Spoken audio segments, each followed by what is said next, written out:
네, 12월 7일 화요일 중대본 브리핑 시작하겠습니다. 먼저 의료 대응 여력에 대해서 말씀드리겠습니다. 오늘 기준 중환자실 병상 가동률은 78.2%입니다. 그중 수도권은 83.6%, 비수도권은 68.5%입니다. 감염병 전담병원 가동률은 71.4%입니다. 그중 수도권은 77.4%, 비수도권은 66.1%가 사용 중에 있습니다. 생활치료센터는 전체적으로 67.5%가 사용 중에 있습니다.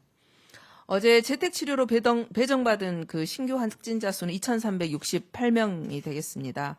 수도권에서는 그동안 특히 환자가 집중되기 때문에 병상 확충을 위해서 12월 2일과 6일에 거점 전담병원 2개소를 추가로 지정했습니다.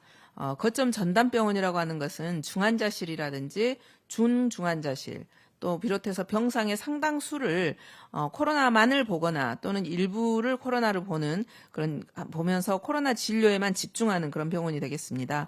남양주에 있는 한양병원과 해민병원을 거점 전담병원으로 추가 지정을 했습니다.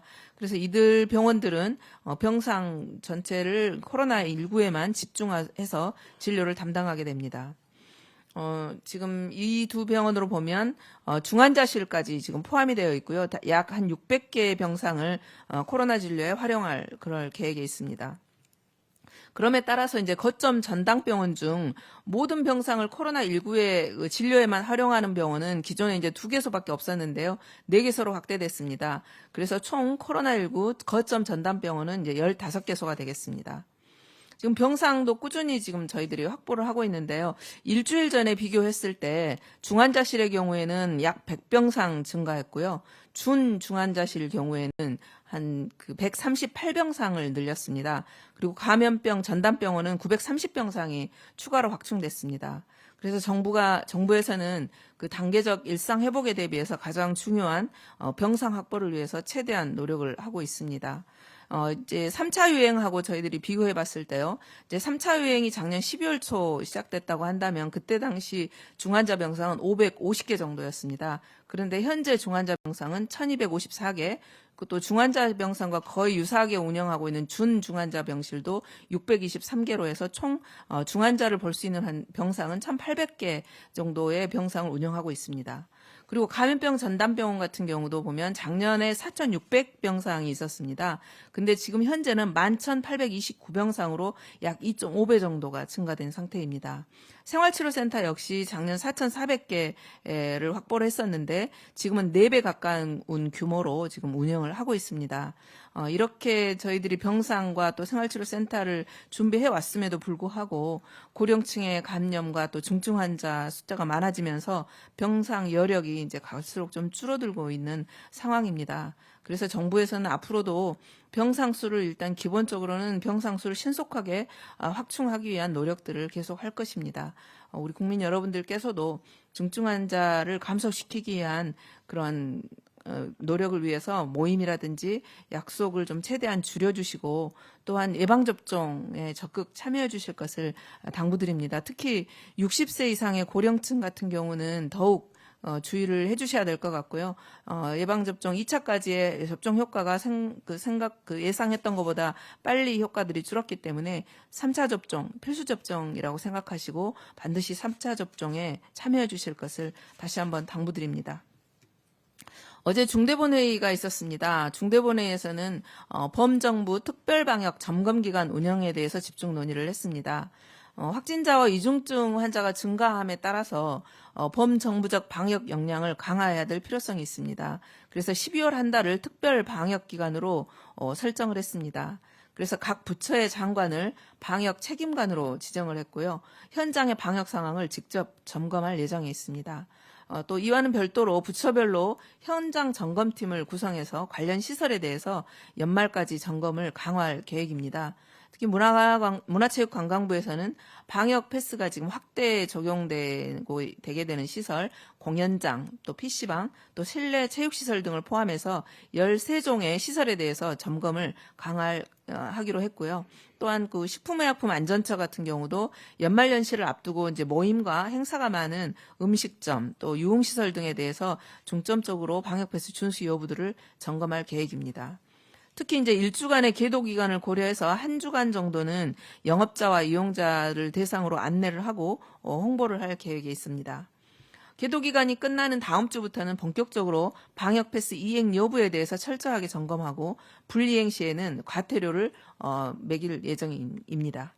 방역 패스가 현장에서 지금 빠르게 지금 안착이 되어야 됩니다. 그래서 사업주분들하고 이용자분들의 이해와 또 그런 적극적인 협조를 다시 한번 부탁드리겠습니다.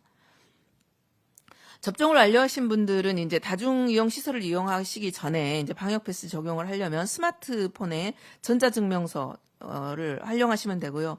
스마트폰 전자증명서 어려우신 분들은 종이증명서를 휴대하셔도 사용 가능합니다. 또 종이증명서뿐만 아니라 이제 접종 스티커를 그 신분증에다 부착해서 쓸 수도 있습니다. 그래서 접종 스티커 같은 경우는 읍면동 주민센터에서 발급받으실 수 있습니다. 지금 이제 방역 패스 확대를 좀 비롯해가지고 12월 6일 이제 어제부터죠. 일부 방역 조치가 강화됐습니다. 방역 패스 이제 유효 기간이 6개월이기 때문에 2차 접종을 완료한 후에 6개월이 지난 그런 60세 이상의 어르신들께서는 3차 접종을 반드시 받아주시기를 당부드리겠습니다.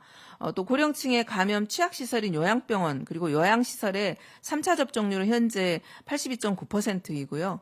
또 60세 이상 연령층 같은 경우는 지금 3차 접종률이 22.8%입니다. 따라서 지금 지역사회에 있는 어르신들의 접종이 강조되어야 될 그런 시점인 것 같습니다. 지금 저희들이 통계를 보면 60세 이상의 고령층이 위중증 환자 중에서 약 83.8%입니다. 약 85%를 차지하고 있고요. 사망자의 95.9%는 지금 60세 이상의 고령층입니다. 특히 60세 이상 분들께서는 본인의 건강 또 우리 사회의 모든 안전을 위해서 추가 접종을 꼭 받아주시기를 다시 한번 당부드리겠습니다.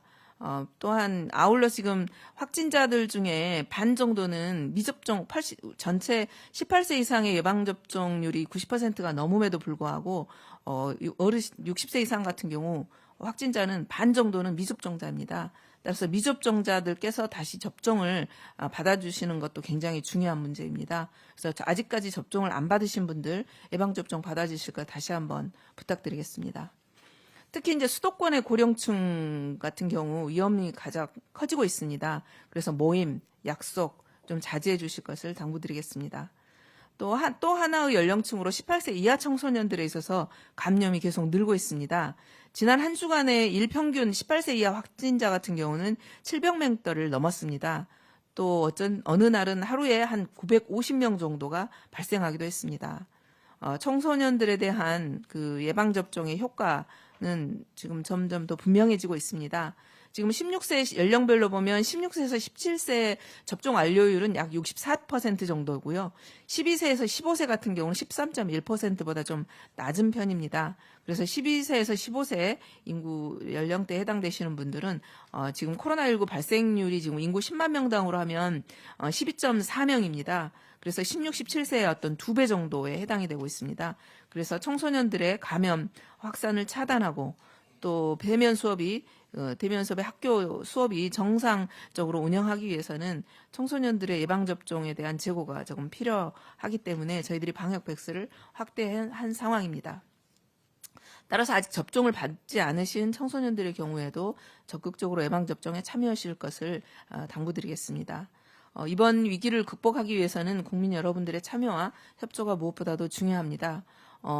어렵게 시작한 우리의 소중한 일상이 앞으로 계속 나아갈 수 있도록 국민 여러분들께서도 마스크 착용 또 방역 수칙 다시 한번 신경을 써서 지켜주시고요.